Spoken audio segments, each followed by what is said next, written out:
Son las 10:38, vamos a ir a otro tema. Hablábamos más temprano de lo que está ocurriendo en materia de seguridad y las discusiones que se dan en el contexto de la carrera presidencial. Y este tema es el que vamos a abordar junto al diputado del Partido Republicano, Cristian Araya, que nos acompaña esta mañana. ¿Cómo está, diputado? Bienvenido. ¿Qué tal, Sebastián? Todo muy bien, muchas gracias. Gracias por la invitación. Y gracias por el contacto. Bueno, a través de un video en redes sociales, desde la bancada del Partido Republicano se está promoviendo el uso legal de armas precisamente para defender a la ciudadanía, ¿no? El uso por parte de civiles. Cuéntenos, diputado, ¿por qué es necesario avanzar en este tema primero? Mira, qué bueno que lo abordas. A ver, aquí hay que ser muy claro. Nosotros no estamos promoviendo el uso de armas. Lo que sí estamos trabajando es garantizar el derecho a poder defenderse. Obviamente el Estado tiene un deber, para eso fue creado el Estado, que es garantizar la seguridad de las personas. Sí. Pero las personas no pueden o no tienen que renunciar a su derecho a poder defenderse. Hay sectores en los cuales las policías tardan muchísimo en llegar. Evidentemente, el poder contar con una herramienta, como puede ser un arma de fuego, legalmente inscrita, con la preparación necesaria, con el entrenamiento correspondiente, puede ser una ayuda en materia de seguridad. Aquí no estamos llevando a armarse, pero sí a defender el derecho a defenderse. Quienes tenemos legalmente inscrita un arma y vamos regularmente a un polígono de tiro, nos entrenamos y nos preparamos para poder utilizarla, tenemos la posibilidad de poder defendernos a nosotros y a nuestras familias. Y creo que eso, lamentablemente, ha sido un error de parte del gobierno de perseguir a quienes legalmente inscriben un arma, ya sea padres de familia, cazadores, deportistas, en circunstancias que el problema hoy es la delincuencia, el narcotráfico, el crimen organizado, que nada tiene que ver con la inscripción de armas legales. ¿Por qué habla de una persecución de parte del gobierno contra los civiles que tienen armamento?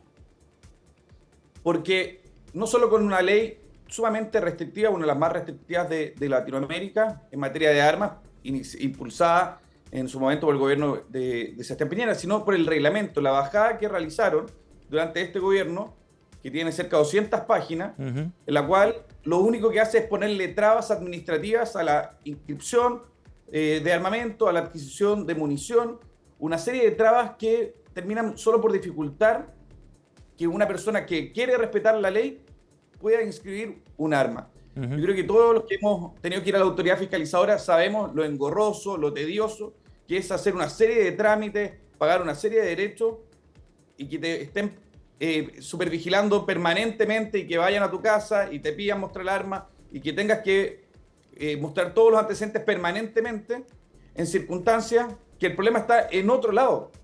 Aquí el gobierno tiene una cuestión ideológica. La ministra Isquiasiches llegó a hablar de que el 80% de las armas de la delincuencia provenían de armas legalmente inscritas. Eso es lo que llegó a decir la ministra Isquiasiches. Después la ministra de todo habló del 60%, después la ministra de Defensa del 40%, y la cifra que manejamos por la información que nos han entregado tanto la Policía de Investigaciones como Carabineros de Chile, dista absolutamente de esa realidad y es una mentira absolutamente. Lo que han planteado desde la Dirección General de Movilización Nacional, que es el lugar donde se lleva el registro precisamente, es que ya hay cerca de 800.000 unidades de armas inscritas en particulares, por lo menos a comienzos de esta década. Era lo que planteaba el último informe. Estoy viendo aquí una versión 2022 de ese informe. Pero en lo que coinciden muchos especialistas es que efectivamente hay un riesgo de que ese armamento termine en malas manos, ¿no? Y en manos de delincuentes fundamentalmente. ¿Ustedes no ven ese riesgo, diputado? A ver, aquí hay que ser claro. ¿Qué nos dicen las estadísticas? La cifra dura. Solo el 6% de las armas incautadas que involucraban un delito tuvieron alguna vez una inscripción legal. Ya fueron dadas por extraviado o por robadas. 6%. Misma cifra de la Policía de Investigaciones, misma cifra en Carabineros. ¿Ya? O sea, el 94% de las armas provienen de otras partes. Hoy, si verdaderamente fuera un tema que le preocupara al gobierno, porque hay una cuestión muy declarativa, pero muy poca acción, estaríamos protegiendo nuestras fronteras. El ingreso permanente y masivo de armas es por la frontera, en particular desde Argentina. En la triple frontera, Paraguay, Argentina y Brasil, el tráfico de armas es masivo. Lo saben bien las policías, lo saben bien las autoridades, pero no hacen absolutamente nada.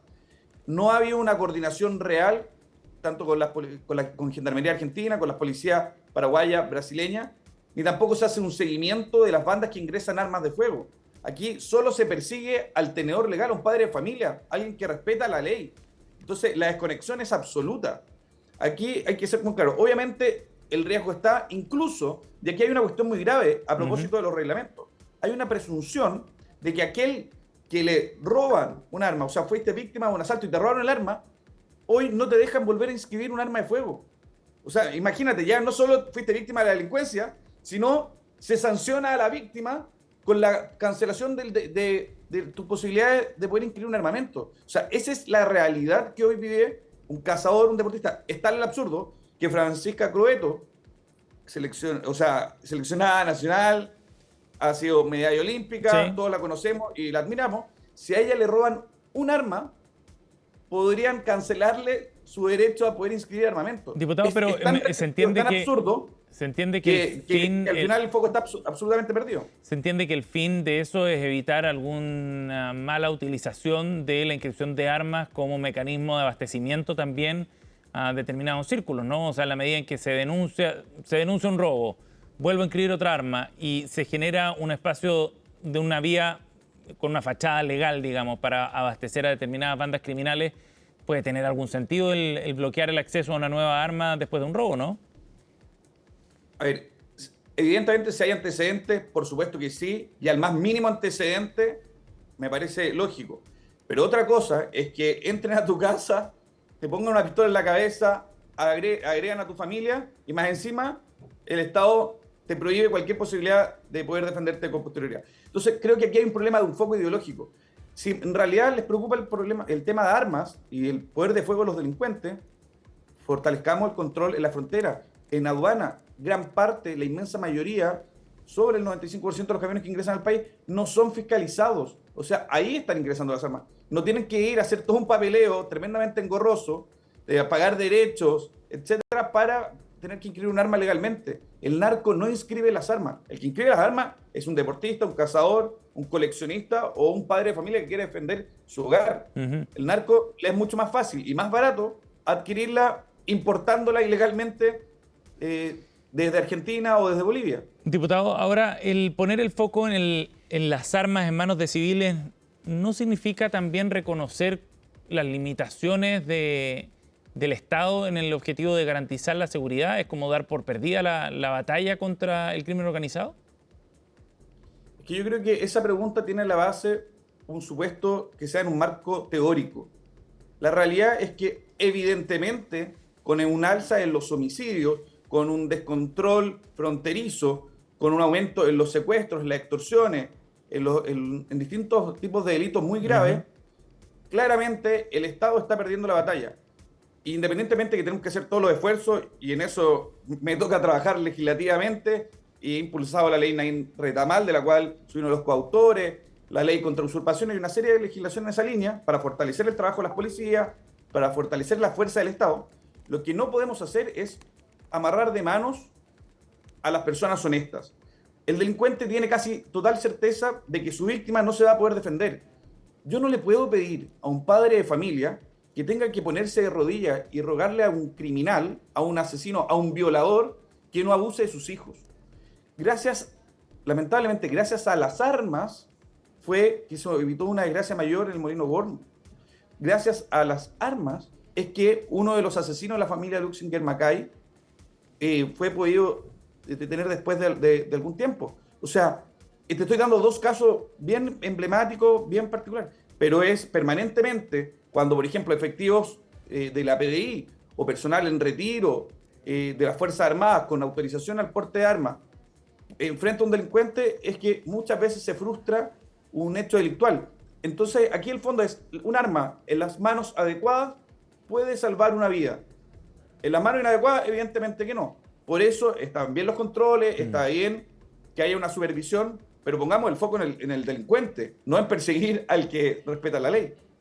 Pero hace un momento criticaba las regulaciones que hay respecto al acceso a armamento. Es que una cosa es que te hagan un examen psiquiátrico, que me parece bien, que te revisen los antecedentes, me parece bien. Otra cosa es el absurdo de la burocracia y el hostigamiento permanente. Hoy, por ejemplo, una persona que ha disparado toda su vida, que tiene un entrenamiento regular, que dispara miles de municiones anualmente en un polígono de tiro, va a tener que ir a hacer un curso, pagar 170.000, 200.000, 250.000 pesos para poder validar sus conocimientos por cada tipo de arma. O sea, si yo tengo 3 tipos de armas, una pistola, un revólver y una escopeta, voy a tener que gastar 750.000, 1.000.000 de pesos para poder certificar cada 5 años ese conocimiento.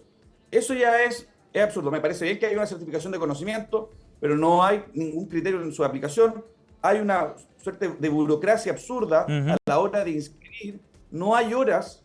En las autoridades fiscalizadoras muchas veces no hay horas. A mí me tocó ver y constatar en más de alguna oportunidad que la próxima hora para poder dar la prueba era en 4 o 5 meses más. Entonces, ese es el problema. Diputado, ustedes han podido conversar el Estado no está dando el servicio que corresponde. Sí. ¿Y ustedes han podido conversar sobre esto con Carabineros, por ejemplo? ¿Qué visión tiene Carabineros respecto a el uso de armas por parte de civiles? A ver, aquí aclaremos que no puedo hablar en nombre de Carabineros. Porque en el trabajo legislativo, digamos, lo han podido conversar, ¿no? Me imagino.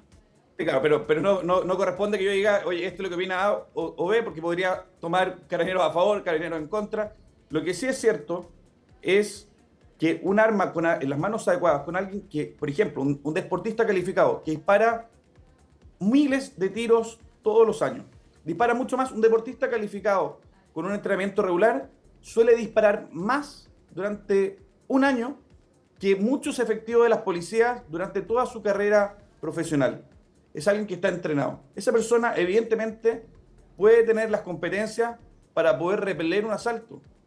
Y claramente, ¿por qué le vamos a amarrar las manos? ¿Cuál es el foco? Diputado, pero usted comprenderá que... al delincuente o proteger a la víctima? De acuerdo, pero usted comprenderá, diputado, que son contadísimas excepciones la de aquellos deportistas, digamos, que practican tiro, ¿no? No estamos hablando del común de la población.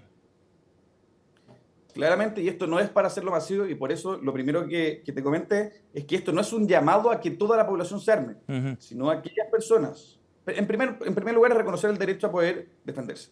Segundo, aquellos que optan por adquirir un arma y cuentan con los requisitos y la idoneidad técnica, psicológica para poder hacerlo, tienen el derecho a hacerlo.